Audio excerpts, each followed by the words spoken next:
When it comes to freestyle, I've worked with thousands of different swimmers and triathletes, and there's one thing that can transform the way that someone swims, and it's the right mental cues.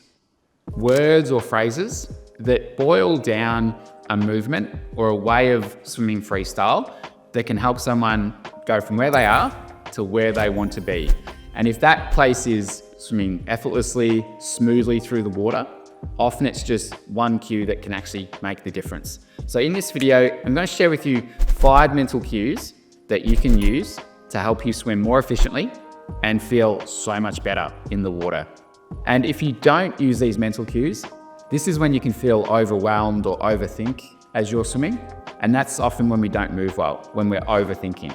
So if you feel like you're stuck in that overthinking way of approaching your stroke, then this is a great way to simplify things. The first mental cue is freestyle is like ice skating. You don't see ice skaters going back and forth really fast with their skates like this.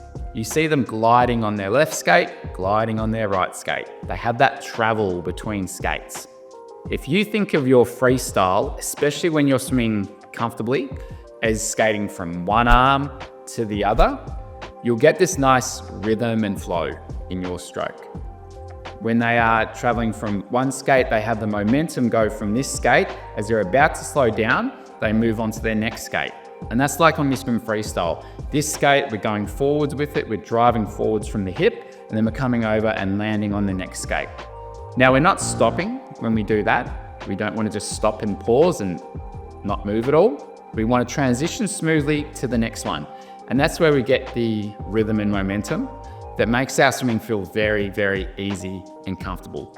So picture yourself skating down from one end of the pool to the next, and you'll find that that's probably a much easier way to go about it than feeling like you're stuck on this treadmill where there's no slow down button there.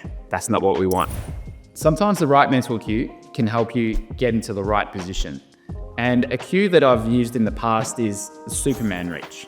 If you think about that classic Superman position where Superman's upright, he's got one arm extended, he's sort of like this in a way. That's kind of where we need to be at the end of our reach when we're going to start our stroke. So we're extending through the arm, through the shoulder, through the body, but we're doing that on our side.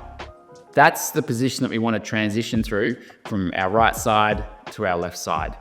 Now, when Superman reaches forwards, he's not going as far as he can and tipping himself off to the side.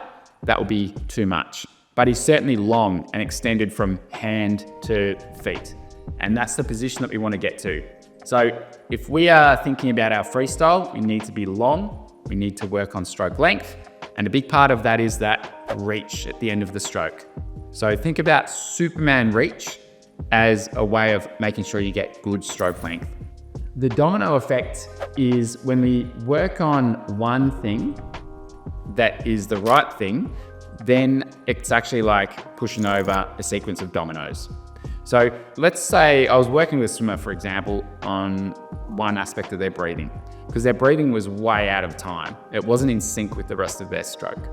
And so when we worked on that breath timing and we got it to be in sync with their rotation, that was like pushing the first domino. All the other dominoes flowed from there. But it was this one domino that if she didn't work on it and fix it, then we wouldn't be able to tip over the rest of the dominoes. So the domino effect in swimming is where we work on the roadblock or the bottleneck in the stroke, and we correct that so that everything else can improve from there. And if you're not sure what that bottleneck is, have a coach or someone who knows a bit about swimming to look at you, and they should be able to help you identify what that is. And if you're not sure, we have our Effortless Swimming membership where people send in videos, and every month I give them one thing to work on. So you send that through in our membership if that's something that you feel like you need to get better. The fourth one is soft hands. When we're swimming freestyle, we don't want to be really tight and cupped with the hands, but we also don't want to be really spread. Somewhere in between is correct. And often I get asked, should I have my fingers closed? Should I have my fingers separated? Well, somewhere in between. So it's okay to have them somewhat closed or a slight gap. Either one is fine. But I think the way that you think about it is more important. And the way I would go about it is thinking of soft hands. So we've got just enough tension to hold the shape and form here, where we've got this as one straight line, but we don't want to be overly tense and stiff with it, and we don't want to be loose and floppy with it either. So that use of soft hands helps you develop the feel for the water. And to me, that feel is the sensation of pressure on your hand and fingers here and on your forearm. That is the feel for the water. And the way to approach it is thinking of having soft hands. That's that suppleness that we need to have when we approach our swimming, as opposed to this stiff tension. Even if you listen to elite sprinters, when they're talking about their swimming, they're trying to stay as relaxed as possible, even when they're going as fast as they can. So they're trying to just hold back a bit where they're not muscling their way through. So I think soft hands is a great term that can help you connect much better with the water. Be a needle, not a noodle. When I went to New Zealand and was running some clinics there, I invited a friend of mine, Laura, to help me coach there. And one of the great analogies she shared was be a needle, not a noodle. And the way I interpret that is that when we're swimming, any stroke really, we need to be straight and streamlined, like a needle. If our body turns into a noodle, that means it's not connected, it's loose, it's floppy, it's going to create a lot more drag, and it's going to be disconnected. So if you can be this needle-like shape in the water, especially for your freestyle where our head, neck, torso, hips, everything is essentially straight, you're going to cut through the water so much better. You're going to be much more streamlined. So if we can keep this needle-like position about our body and our head and our legs, that's going to make you faster, as opposed to being loose and floppy and moving around everywhere. So if you can start your body position and head position there and build from it, you'll find that you're going to go a lot quicker. Be a needle, not a noodle.